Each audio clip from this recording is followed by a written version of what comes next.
देश में सीएए लागू करने को लेकर अधिसूचना जारी हो गई है। इसको लेकर विपक्षी दल केंद्र की मोदी सरकार पर हमलावर है। हिमाचल के कृषि मंत्री चंद्र कुमार ने भी इसको लेकर केंद्र सरकार पर निशाना साधा और इसे देश के बंटवारे करने की राजनीति करार दिया। साथ ही भाजपा पर बड़े संस्थानों में आरएसएस के प्रचारक तैनात करने के आरोप लगाए। चंद्र कुमार ने कहा कि देश में सीएए लागू करना दुर्भाग्यपूर्ण है।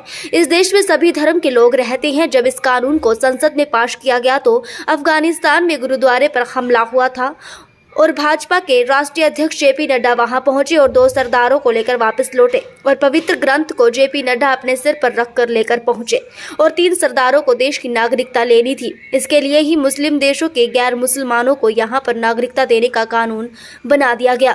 कृषि मंत्री चंद्र कुमार ने कहा कि 1947 में कुछ लोग पाकिस्तान गए और पाकिस्तान से कुछ लोग हिंदुस्तान आए हैं और उनके संबंध अभी भी देशों में हैं। वे भारत की नागरिकता लेना चाहते हैं तो इसमें क्या हर्ज है, लेकिन केवल ईसाई, सिख और हिंदू को ही इस कानून के तहत भारत की नागरिकता लेने का प्रावधान किया गया है और केवल मुसलमान ही यहाँ पर नहीं आ सकते। यदि मुसलमान भी इस देश की नागरिकता लेना चाहते हैं तो इसमें क्या हर्ज है। उन्होंने कहा कि भाजपा की राजनीति हमेशा ही बंटवारे कर रही है। भाजपा महज के नाम पर राजनीति करते आए हैं और इन बीजेपी की नींव महज पर ही रही है। उन्होंने कहा कि भाजपा हिंदुत्व राष्ट्र बनाने की बात करते हैं, लेकिन मजहब के नाम पर बना पाकिस्तान का क्या हर्ज है, ये सबके सामने है। और यदि हिंदुस्तान में हिंदू राष्ट्र बनता है तो भी हिंदुओं में बंटवारा है। हरिजन, राजपूत, ब्राह्मण है। लोकतंत्र में सबकी सरकार होती है और ये सरकार संविधान के तहत चलती है, लेकिन भाजपा संविधान को भी बदलना चाहती है।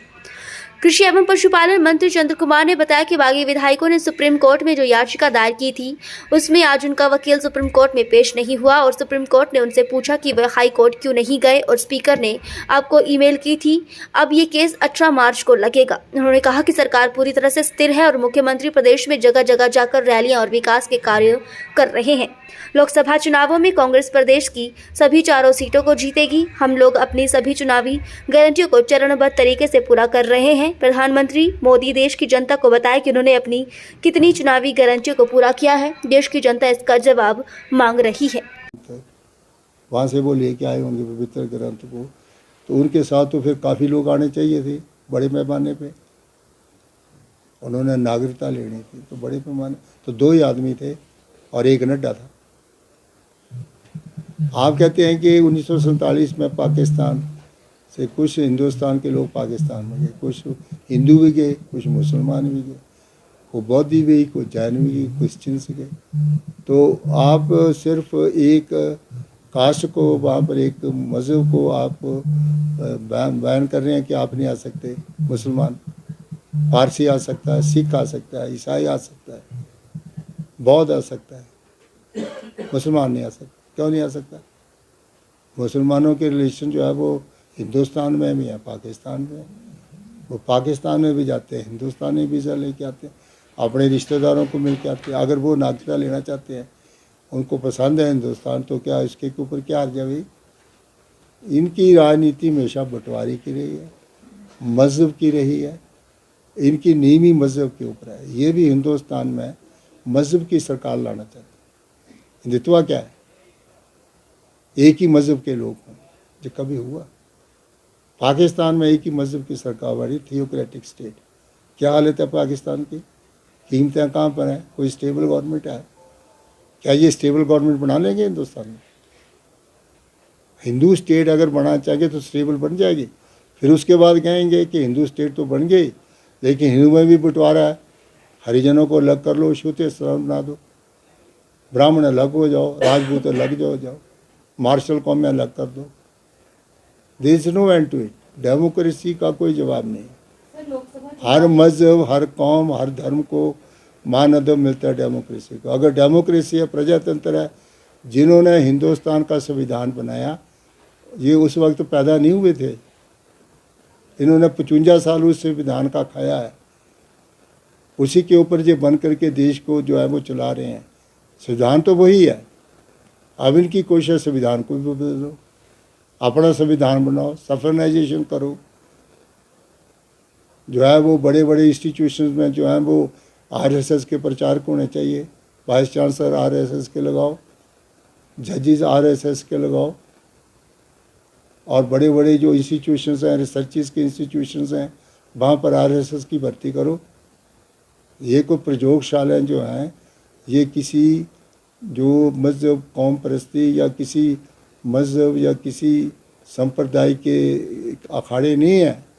जी ज़्यादा इंस्टीट्यूशन एक्सेलेंस जो कि लोगों के विश्वास के इंस्टीट्यूशन हैं, जिनमें मेरिट के ऊपर लोग लगे।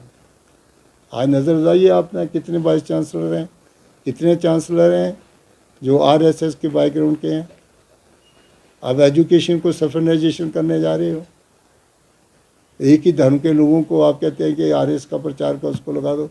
आरएसएस का प्रचार में कोई हरिजन है, कोई गिरिजन है, कोई ईसाई है, कोई मुसलमान है, कोई शेड्यूल कास्ट है, कोई शेड्यूल ट्राइब्स है, वो कहाँ जाएंगे? तो ये सब चीज़ें जो हम देख रहे हैं, ये एक बड़ा हिंदुस्तान को ये सवजवाग दिखाने का कार्यक्रम है। और जो कुछ हो रहा है ये देश के हित में नहीं है। ये इस डेमोक्रेसी का लास्ट चुनाव है, ये मैं आपको बता दूँ। लास्ट, ये कॉन्स्टिट्यूशन को प्रोटेक्ट करने का चुनाव नहीं है, ये कॉन्स्टिट्यूशन को बदलने का कोशिश की जा रही है कि इसको बदलो और इसको जो है अपना रंग दिया जाए। ये है इसके लिए डेमोक्रेसी को जो है वो कॉन्स्टिट्यूशन को इनसे खतरा है। कॉन्स्टिट्यूशन ठीक बना हुआ है लेकिन चलाने वालों से खतरा है उसका। ये मैं बताना लोकसभा और जो बाकी रही गारंटियां उन्हें कब पूरा किया जाएगा? कर रहे हैं, आपके सामने है। इतनी बड़ी गारंटी ये जो जिन लोगों को बिना पेंशन के 2.5-3 लाख से ज़्यादा सरकारी कर्मचारी को पेंशन नहीं मिलती थी। किस स्टेट ने, भारतीय जनता पार्टी ने उनकी 2003 में किसने पेंशन बंद की? उनकी बीजेपी ने की। उस वक्त जो है वो हिंदुस्तान का प्रधानमंत्री कौन था? अटल बिहारी वाजपेयी। वो बंद करके गया पेंशन। हमने शुरू कर दी, राजस्थान वालों ने शुरू कर दी, अब ये राजस्थान में बंद करने जा रहे हैं। और यहाँ भी खतरा है, अगर इस प्रकार के लोग दोबारा सत्ता में काब्ज होंगे तो यहाँ फिर दोबारा जो है वो सारी सरकारी कर्मचारी प्रताड़ित होंगे। हमने सभी लोगों को अब पेंशन का प्रावधान किया, उनको पेंशन मिलना शुरू हो गई है। अभी हमने 1500 के महिला को देने की गारंटी दी थी, उसको भी हमने अभी जो है वो पूरा किया है। अभी हम जो है वो मिल्क जो है वो ज़्यादा रेट्स के ऊपर ले रहे हैं, वो भी हमारी गारंटी थी। 10 रुपये हमने मिल्क के ऊपर बढ़ाए। अभी हम ऑर्गेनिक मन्योरिंग खरीदने जा रहे हैं, उसकी हमने टेंडर फ्लोट कर दी है, वो भी हमारी गारंटी। हम अपनी गारंटियों को चरणबद्ध तरीके से पूरा करें। तेरा जो है वो प्रधानमंत्री कहता है कि मोदी की गारंटी है, वो किसकी गारंटी है? मोदी की, हिंदुस्तान की सारी गारंटी मोदी के पास है। मोदी जो है यहाँ की गारंटी लेता है कि जहाँ की सरकार बनेगी वो भी गारंटी मेरी है, हिंदुस्तान की सरकारें बनेगी वो भी गारंटी। बोला जो गारंटियाँ तो पिछली करके गया था प्रधानमंत्री जी, वो कितनी पूरी हुई हैं? आपने कहा कि अब मैं टूरिज़्म का स्पेशल पैकेज दूंगा, मिला? आपने कहा कि मैं जो है वो जो मेरा दूसरा घर है जहाँ पर वो सिप्पू बड़ी खाने के लिए आया और दूसरा कांगड़ी धाम खाने के लिए, कोई पैसा दिला दिया? तो ये गारंटियाँ हैं जिनकी तो सबसे ज़्यादा झूठी गारंटियाँ हैं।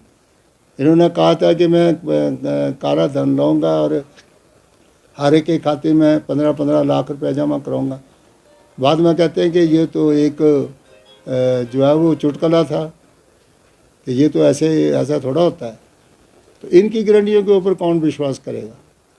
अगर आज 1200-1300 रुपया सिलेंडर का बढ़ा दिया, 100 रुपया कम कर दिया, तो इसकी गारंटी पूरी हो गई। तो इसलिए ये जो जगह जगह खड़ा होकर बोलता है मोदी की गारंटियाँ, हिंदुस्तान के सभी जो इतने लोग हैं उनकी गारंटी यही लेता है। यानी कि स्टेटों में सरकारों की गारंटी भी इसके पास है, मुख्यमंत्री की गारंटी भी इनके पास है, एमपी को जिताने की गारंटी इसके पास है, एमएलए को जिताने की, सरकारें तोड़ने की गारंटी इसके पास है। कौन सी गारंटी है जो प्राइम मिनिस्टर ये कहता है खड़ा होकर के कि ये मेरी गारंटी है? प्राइम मिनिस्टर का देश नहीं होता है, देश लोगों का है। तो लोगों की जन भावनाओं के साथ बड़े बड़े लंबे वायदे करके जाना और उठ पटांग बहुत बातें करके जाना और बाद में जो है वो खाली हाथ लोगों को दे जाना। ये भी लोगों को ब्राइब कर रहे हैं। लाडली योजना, बहना लाडली योजना मध्य प्रदेश में क्या किया? अभी जो गारंटी दे रहा है, मैं लोगों को गारंटी 100 रुपये सिलेंडर बंद करे, ये गारंटी नहीं है। आपको कांग्रेस की गारंटियाँ बुरी लगती हैं, आप जो झूठी गारंटियाँ देते हैं वो आपको अच्छी लगती हैं। इसकी क्या गारंटी है भाई? प्रधानमंत्री की गारंटी है, हमारी अपनी कोई गारंटी नहीं है। शाम को ज़्यादा रोटी खा लोगे तो हार्ट अटैक भी हो सकता है, क्या गारंटी है? ठीक है नहीं? चलते चलते एक्सीडेंट हो जाए, क्या गारंटी है? आपकी गारंटी है कोई? जो आप प्रेस वाले बैठे हुए हैं क्या है कोई अपना लिख के देखिए, आप अपना पंचनामा के जी मेरा जो पंचनामा होगा वो जो 100 साल का बना हुआ है, इसके ऊपर कुछ नहीं होने वाला। ये ये सब लोगों को बहकावा देने के लिए, एक लोगों का ध्यान बटाने के लिए, जो असली बातें लोगों के मुद्दे छोड़ करके आप लोगों को फेविस देने के लिए ये गारंटियाँ बनाई जाती हैं, ताकि लोगों का ध्यान जो है वो बेसिक चीज़ों से हट करके इस तरफ चला जाए। सुप्रीम कोर्ट में दायर की थी, उनका जो एडवोकेट है हर्ष सैलवे, वो बात ज्वाइन नहीं किया उसने। तो 3 चीज़ें पूछी हैं कोर्ट ने। उन्होंने पहले ही पूछा उनसे कि why don't you go to high court. दूसरा उन्होंने पूछा there is no violation of fundamental rights. उन्होंने कहा हमारे फंडामेंटल राइट्स के ऊपर वायलेशन है। उन्होंने पूछा कि इसे तो कोई फंडामेंटल राइट्स के ऊपर कोई वायलेशन नहीं है। तीसरा उन्होंने पूछा कि हमें स्पेशल टाइम नहीं दिया गया। तो उसमें इनका जो सतपाल जैन है उसने ये लिखा कि speaker decided with in 18 hours without serving notice. उन्होंने 18 घंटे के अंदर जो था हमें डिसाइड करना था और हमें नोट सर्व करना। जज ने कहा that email was sent that was sufficient, कि स्पीकर ने आपको ईमेल की थी कि आप आइए और आपसे बातचीत करेंगे। तो कहते हैं जी हाँ उन्होंने की थी। तो कहते हैं दैट वाज सफिशिएंट, आपको इनवाइट किया, आपको सुना और उन्होंने अपना डिसीजन दिया। अब जो मैटर जो है वो 18 को है। तो अब 18 को ये 3 पॉइंट्स के तो ऊपर उनके जो दलील थी, अपील थी, उसको तो मैंने बता दिया आपको कि उसने कहा कि प्रोसीजर फॉलो हुआ है, फंडामेंटल राइट्स के ऊपर कोई इंक्रोचमेंट नहीं हुई है, आपको जो है ईमेल की गई है, आपको सुना गया है, तो इसमें तो कोई लैप्स नहीं है। आप देखते हैं कि 15 को क्या डेट जो है वो पड़ती है, 18 को क्या डेट पड़ती है, मंडे है 18 को। तो 18 को डेट के ऊपर ही फैसला होगा। मजबूत है सरकार को, कोई परेशानी नहीं है। मुख्यमंत्री जी सुबह चले जाते हैं और कंस्टिट्यूंसियों में रैलियाँ कर रहे हैं, लोगों को संबोधित कर रहे हैं। किसी वक्त भी आचार संहिता लग सकती है। तो उन्होंने अपना प्रोग्राम 16 तारीख तक बनाया हुआ है। सभी विधानसभा क्षेत्रों में एक दिन में 2-2 विधानसभा क्षेत्र, जैसे आज उन्होंने जो है वो फतेहपुर और उसके बाद चंबा जाएंगे। कल उनका सिलाई का दौरा है, फिर 15 को उनका जो है वो यहाँ पर ठियोग वगैरह का, 16 को मेरे वहाँ ज्वाली विधानसभा क्षेत्र। तो सरकार को कोई परेशानी नहीं है, वो अपना काम सुचारू रूप से कर रही है। बिल्कुल इकट्ठे हैं सभी।